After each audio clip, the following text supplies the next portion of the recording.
नमस्कार, मैं हूं आलोक मेहता। हम बात कर रहे हैं 75 वर्ष होने जा रहे हैं हमारी आज़ादी के, और स्वतंत्रता दिवस के अवसर पर सब जश्न होते हैं। लेकिन यही एक समय है जिस समय देश में राजनीतिक उफान तो हो ही रहा है, संसद से लेकर सड़क तक। दूसरी तरफ गंगा और से लेकर हिमालय तक जिस तरह के तूफ़ान आ रहे हैं, जिस तरह से बाढ़ आ रही है, राजनीतिक लोगों को, ख़ास करके राजनीतिक कार्यकर्ताओं को ये सोचने का समय होगा कि लड़ाई तो लड़ना है, लेकिन पहले जो प्राकृतिक विपदा है और जिससे जनता, कोरोना से लड़ाई तो फिर भी अस्पतालों की ज़रूरत थी, लेकिन कहाँ कहाँ मदद करने की ज़रूरत थी, सबने मदद किया। और उसमें सबसे बड़ा दोष क्या है? सरकार, या जो जहाँ जिसकी सरकारें हैं वहाँ ये काम नहीं हुआ। बाढ़ के लिए वर्षों से, ख़ास करके उत्तर प्रदेश और बिहार, सैकड़ों गांव उससे प्रभावित होते हैं, हर साल प्रभावित होते हैं। हर बार वही रिपोर्ट हम उस पर चर्चा करते हैं। संसद में तो इस बार बहस ही नहीं हो पाई, उस पर कोई चर्चा ही नहीं हो पाई। पूरे 3 हफ्ते में किसी ने ये नहीं सोचा कि भाई ये एक ऐसा गंभीर समस्या है जिस पर तात्कालिक क्या हो सकता है, और आगे के लिए जैसे हम संकल्प लेते कि आज हमने ये संविधान की धारा बदल दी, हमने ओबीसी के लिए ये कानून बदल दिया। क्या बाढ़ के लिए कोई समयबद्ध कार्यक्रम नहीं हो सकता था कि उसे रोकने के लिए, गाँव के लोगों को कहीं बसाने के लिए?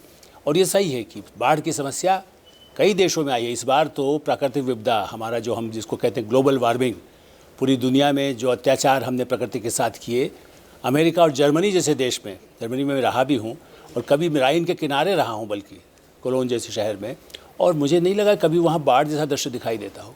लेकिन अब कई इलाकों में वहाँ तो कारें बह गई, प्रकृति के साथ हमने अत्याचार किए, तो वो उसकी तैयारी नहीं थी, कभी समझ में नहीं आता था। ब्रिटेन, अमेरिका में कभी ऐसा नहीं लगता था कि इस जुलाई अगस्त में इतना कभी ठंडी या बारिश हो सकती है, लेकिन वहाँ भी हुआ।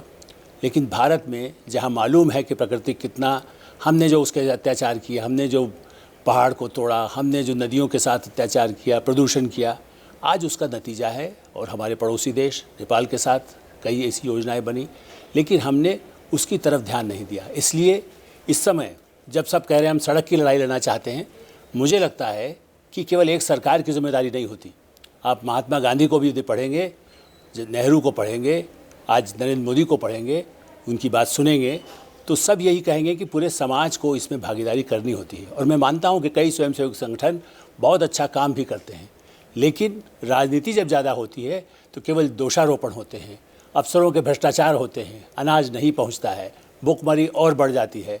बाढ़ से निकालने के लिए जो संकट में, प्राकृतिक विपदा में फंसे हुए जो सुरक्षाकर्मी काम करते हैं, उसी तरह के सुरक्षाकर्मी कहीं तैनात होते हैं संसद में, तो उनको धक्का मार करके घायल कर दिया जाता है।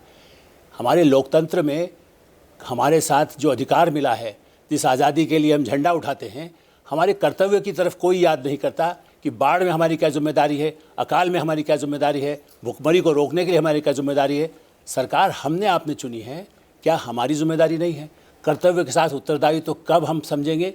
लोकतंत्र में हम केवल ये कहेंगे हमें मिलना चाहिए, हम उनके लिए क्या दे सकते हैं देश के लिए? एनसीसी सरकारी स्कूलों तक सीमित रहती है, क्या एनसीसी के लोग इस समय मदद नहीं कर सकते? करते हैं कई जगह छोटे छोटे काम करने के लिए। एक समय में स्काउट होता था, राष्ट्रीय सेवा योजना होती थी, ऐसे कई युवा इस तरह के काम में लग सकते हैं, लेकिन उनको किस लिए लगाया जाता है? वो दंगा करें, वो नक्सलवादी बन जाएं, वो आतंकवादी बन जाएं।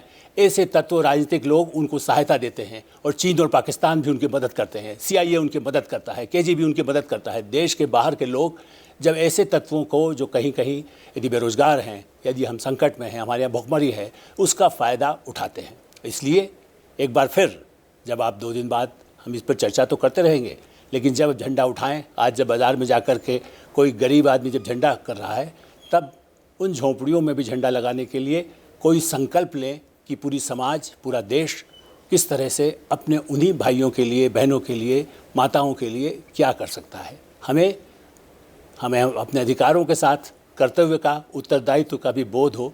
यही एक संदेश जो हमारे महापुरुषों ने दिया था, आज ये सही वक्त है जब उस पर ध्यान दे सके। धन्यवाद, नमस्कार।